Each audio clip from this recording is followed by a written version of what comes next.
xibaar yu wér te wóor ca tàng ba abonnez-vous pour ngeen di mën di jot suñuy vidéo.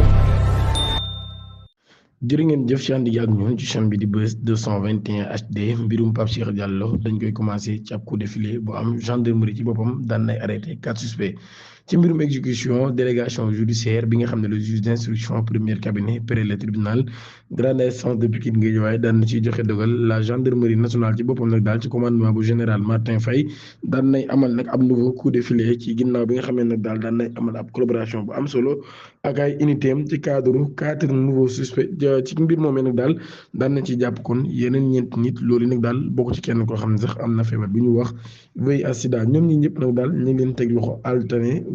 ci commune alterné dans la commune de capitale dans la commune de la capitale di Raay ci loolu nag daal bu ñu sukkandikoo ci information exclusive yu Sénégal loolu bokk na ci étudiant bi tur N Diop dëkk ci cité Senghor keneen ki nga xam ne nag daal ab étudiant Arabie Saoudite a Diallo âgé de 24 ans ak commerçant bi di Asma Sali âgé de 30 ans Dembay âgé de 29 ans ñu moom mi nag daal doon na jouer ab rôle intermédiaire entre une structure sanitaire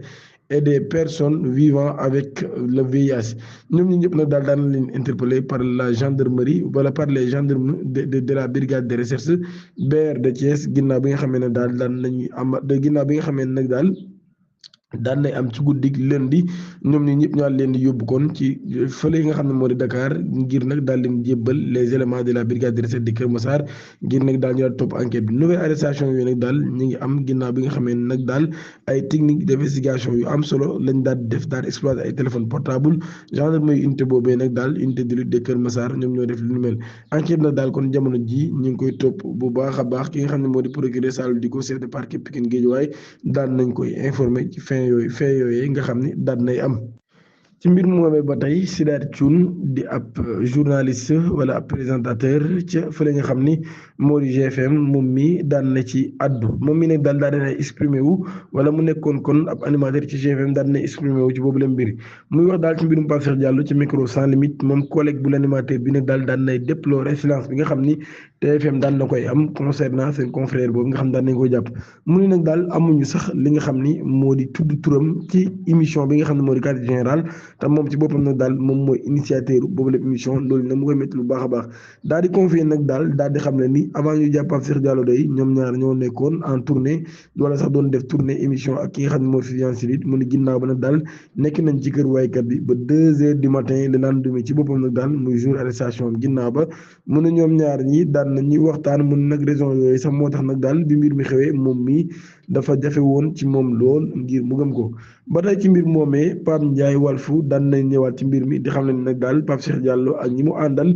37 personnes yi nga xam ne jàpp nañ leen ci 17 yëpp am nañ feebar bi ñuy wax VIH ak sida moom nag daal daan nay révélé kan nag daal ñëpp ñi nga xam nag daal dañoo am feebar bii di sida te ñu jàpp leen ci mbir mi neen nag daal ñoo ñi kon prison la ñu gën a jege que ñu libéré leen ci mbirum Pape Cheikh Diallo moomee nag daal ci la ñuy ñëw ci ab article bu Sénégal daal def daal di wax nag daal Aba Nosré ci boppam daan ne daggal ak noppem l'animateur de la TFM Babacar Camara ñu daal koy gën a xam ci turu Aba moom mi nag daal daan nay daggal ak noppem ginnaaw polémique yi nga xam daan nay am ci mbirum Pape Cheikh Diallo ak ñi mu àndal moom collègue am bii nag daal daan nay jël kàddu wax ci boobu la mbir moom animateur bi nag daal daan nay condamné lépp lu jëm ci mbirum borom ñaari tur yi waaye daan nay réaffirmer nag attachement bi nga xam ne am na ko ci xaritam bii di Pape Cheikh Diallo bu ñu sukkandikoo ci xibaar yooyu sax nag daal moom mii di collègue am di Aba nag daal ginnaaw bi nga xam ne dossier boobee ñu ngi ci wax te réseaux sociaux yi nag ku nekk di wax muy lu ñuy wax mbirum borom ñaari tur yi ak wàllu accident ci ak tayeef ak sax nag daal li nga xam ni moo di association de malfaiteurs yu ni mel moom nag Aba moom mi nag daal mi ngi xam ne ni Pape Cheikh nit ku bon la waaye tamit nit ku baax la waaye tamit di fàttali nag daal nit moom mooy juum waaye nag daal di wax amour inconditionnel bi nga xam ne am na ko ci grand frère am waaye di mentor am waaye nag daal mu daal di xam ne nag daal respect la am ci moom même avec tous les preuves sur table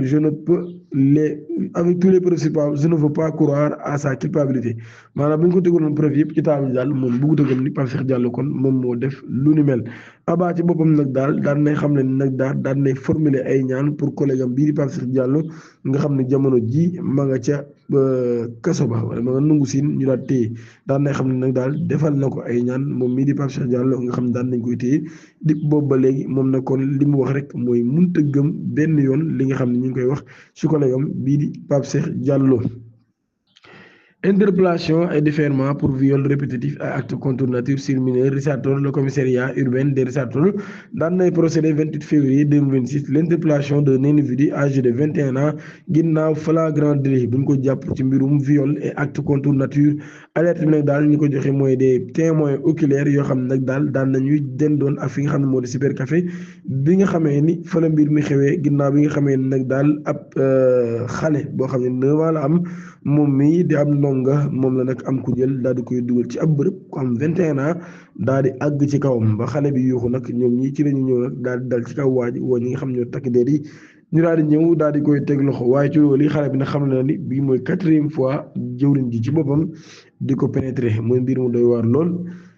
Visé par une double procédure la tiktokeuse Imane Traoré daan nañ koy yóbbu Ndungu Sine mbir mi nga xam ne nag daal moo di daaneel bi ñu daaneeloon ab réseau de trafic de drogue dur par les policiers du commissariat d'arrondissement de Yeumbeul Comico sous le commandement de commissaire Ousmane Diop bu ñu sukkandikoo ci source yu Seneweb nag daal 5 suspects yi ñu arrêté woon bu bokk ci tiktokeuse bii di Imane Traoré daan nañ leen déplacé sous mandat de dépôt par le juge d'instruction du 2e cabinet conformément au réquisitoire introductif di procureur Salif Dicko chef du parquet de Pikine Guédiawaye ci loolu nag daal ba tey Imane Traoré daan nañ koy inculpé mardi ci cadre beneen procédure judiciaire boo xam ne daal mbirum abus de confiance la escroquerie diligentée par la division spéciale de cybersécurité ginnaaw bi mu amee ay retour de parquet yu bëree bëri moom tiktokeuse bi ak ko inculpé nag daal def nañ kon seen guddi gi njëkk kaso ñu daal di nag fàttali mbir yi nan la demee la samedi 21 février 2026 bi 6 heures jotee les éléments de la brigade de recherche de commissariat de Comico de Comico ba ñu amee ab retour ci am mission bu ñu doon amal ci cité yu Visignan daal leen ci leen jàppee ñoom Imane Traoré mi daal leen di yóbbu ci fa nga xam ne nag daal moo di commissariat ngir trafic et détention de crack bu ñu sukkandikoo ci xibaar ba tey opération bi nag daal ñu ko amal ginnaaw bu ñu jotee ab renseignement buy signal nag daal am na ab réseau actif bu nekk ci secteur bi di yëngu ci wàllu woowee 3 mises en cause yi ñu jàpp nag daal en flagrant délit lañ leen fekk ñu consommé drogue boobu ci ab appartement bu nekk ci cité boobu Fatima Traoré alias Imane bokk ci Djeba Sow am 22 ans di ab coiffeuse bokk ci Pape Diouf 22 ans di ab conducteur de moto cak-cak daal ci bokk ñoom ñi ñëpp ñu la dëkk ci cité Yves les nommé Arfang Diouf 20 ans sans profession domicilié à Kounoune et Ismaïla Ba 21 ans étudiant domicilié à Golf Sud ñoom ñi ñëpp nag ginnaaw ba la ñuy daal teg loxo ñoom kon daal nañuy reconnaître li nga xam nag moom lañ leen di toppee daal di signé Pape Diouf ni moom mooy seen fournisseur moom mii daan nañ koy interpellé ci station bu Yeumbeul sur son scooter Liberty. Sa collaboration avec les enquêteurs a permis d'interpellation d'un 5e individu puis en flagrant délit de livraison de drogue avec 2 pierres de crack et 6 téléphones portables en sa possession. fuy bi nga xam nag def nañ ko ci liggéey nag daal daan na tax kon ñoom ñu daal fay fekk ñaari pierre de crack boo xam ne mu ngi toll ci 8,6 grammes. Dèjà ngeen abonné ci chaîne bi activé ko notification bi te aimé vidéo bi jërë ngeen jëf.